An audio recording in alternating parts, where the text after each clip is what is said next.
The more one studies the religious and philosophical texts of the Hindus, Buddhists, and Taoists, the more it becomes apparent that in all of them, the world is conceived in terms of movement, flow, and change. This dynamic quality of Eastern philosophy seems to be one of its most important features.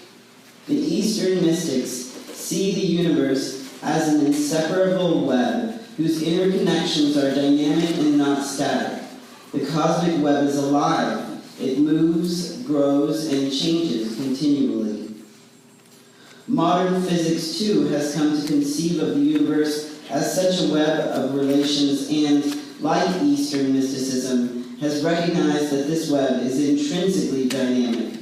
This dynamic aspect of matter arises in quantum theory as a consequence of the wave nature of subatomic particles and is even more essential in relativity theory, as we shall see, where unification of space and time implies that the being of matter cannot be separated from its activity. The properties of subatomic particles can therefore only be understood in a dynamic context, in terms of movement, interaction, and transformation.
Now I will attempt to read to you the abbreviated version without sounding like one of those used car salesmen.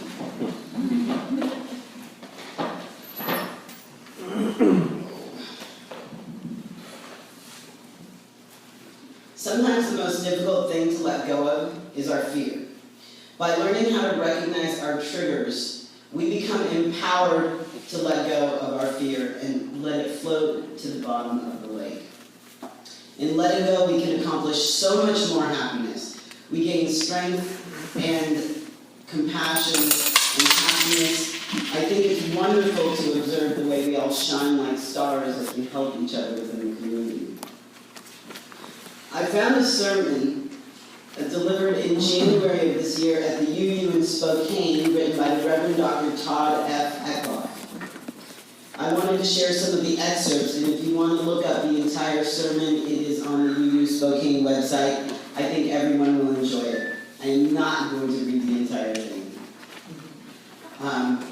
Chicken Little and Kwai Chang Caine are both fictional characters who share something in common, an obsession with something that is small and ultimately unimportant. Chicken Little, a barnyard character from the 19th century children's folk tale, obsesses over a rose petal that lands on her tail. Later, it gets changed to an acorn on her head.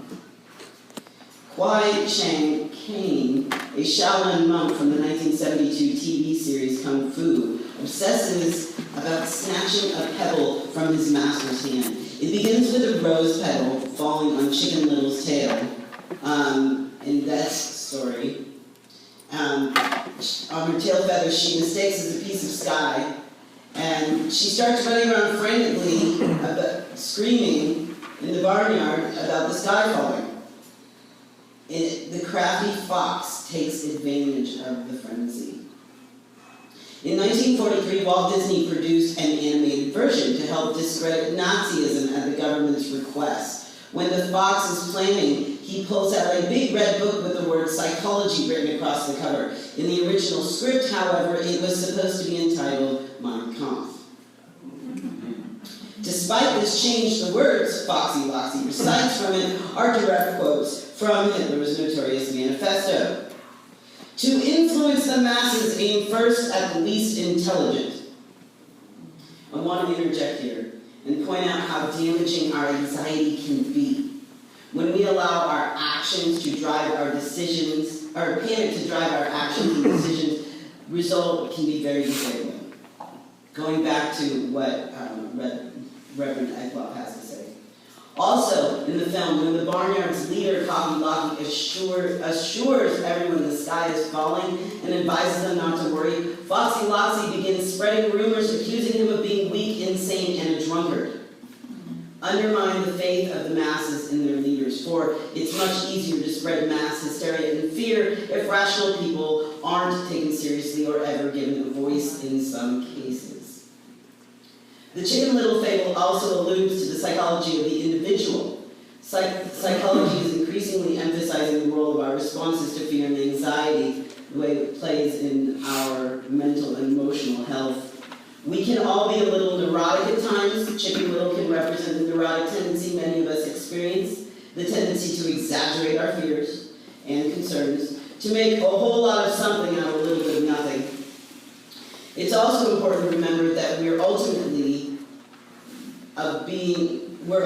afraid of being hurt, a fear that often stems from having been injured in the past. So another pearl of wisdom to be gleaned from this story is the necessity of letting go of our past pain and traumas. We often carry our pain with us, and if we don't learn to let go of it, it can easily become the filter through which we experience everything else. This isn't to suggest that traumas of our past are no more than rose petals and tail feathers, but if we cannot let go ultimately of the fact of our pain, the fact that something bad has happened to us, and there's nothing we can do to change that, we can heal without scars. In holding on, we condemn ourselves to reliving the past again and again in the psychological and emotional hell Buddhism calls samsara, endless repetition. That's why the original story of Chicken Little is so tragic, because in the end, her obsessive behavior destroys her along with the others who are influenced by her paranoia. Kwai Chang Caine may seem an odd character to juxtapose with Chicken Little. Kung Fu ran only 3 seasons on ABC between 72 and 75. The show presented authentic Taoist teachings, parables, and proverbs. Although he's been trained in lethal art of Kung Fu, a Shaolin priest must protect and preserve life, even the lives of one's enemies, and use violence as an absolute last resort. During the very first episode, young Caine asks one of his instructors, Master Tay, what is the best way to deal with force? As we prize peace and quiet above victory, Master Tay responds, there is a simple and preferred method. What is it, sir? Run away. In the Shaolin philosophy, it is better to run away and appear a coward than to engage in violence. Violence, as Master Khan says, must be used when all else fails. Perceive the way of nature, and no force of man can harm you. Do not meet a wave head-on, avoid it. You do not have to stop force. It is easier to redirect it. Learn more ways to preserve rather than destroy, avoid rather than check rather than hurt rather than maim rather than kill. All life is precious, nor can it be replaced. King is told he is the first person who isn't full-blooded Chinese ever allowed to enter the order, and that someday he would have to leave. Quickly as you can, Master Khan says. Snatch the pebble from my hand, and the young student isn't fast enough. When you can take the pebble from my hand, it will be time for you to go. In the most threatening of circumstances, he remembers the lessons of his past, like Master Khan saying weakness prevails over strength, gentleness conquers, being the calm and restful breeze that tames the violent sea. In the episode entitled The Chalice, I thought this was funny that he picked this one. Cain, now an adult, is finally able to snatch the pebble from his master's hand. In this episode, we learn that he has been obsessed with the small stone for so long that he has trouble letting go of it, for which he feels ashamed. I thought to keep it, he confesses to Master Khan. It is yours, Khan replies, acknowledging his right to have it. I want it too much, Master. I had formed an attachment for it that I was not aware of. For a fragment of a shining stone, from wanting it in my hands all these years, a foolish word. Perhaps, Khan says, the universe contains a certain pebble known as the earth, and many are the men who have formed attachments to it, no less foolish than yours. In the end, Cain drops the tiny pebble for which he has so long yearned. It falls into a pond and sinks to the bottom, never to be found again. It hits the water, it causes a ripple effect that spreads outward over ever-widening concentric circles. In letting go of a small thing he had obsessed over for so long, Cain is able to make a much greater impact on the world. Thus explains the odd juxtaposition of these two fictional characters, Chicken Little and Kwai Chang Caine, for in clinging to it, Chicken Little's obsession also has a ripple effect in the world that causes a fear to spread into mass hysteria that becomes extremely destructive. By contrast, when Cain is able to reserve his small obsession, he first finds inner peace that likewise spreads outward to help make the whole world a more peaceful place. Until he could let it go, that tiny, insignificant pebble had been like a boulder holding him back. He blew its importance way out of proportion. Similar to Chicken Little confuses a flower petal for the entire sky. Reverend Dr. Todd F. Eckloff goes on to finish his sermon by asking, what are the sacred objects, the rose petals, the pebbles, and the chalices, in any of our lives that possess us and hold us back? I'd like to add that in the wake of such a controversial week, it becomes even more important for us to remember to take care of ourselves first. If we are warriors trying to accomplish so much every day, our physical, mental, and spiritual health is absolutely essential to our success as individuals and a community.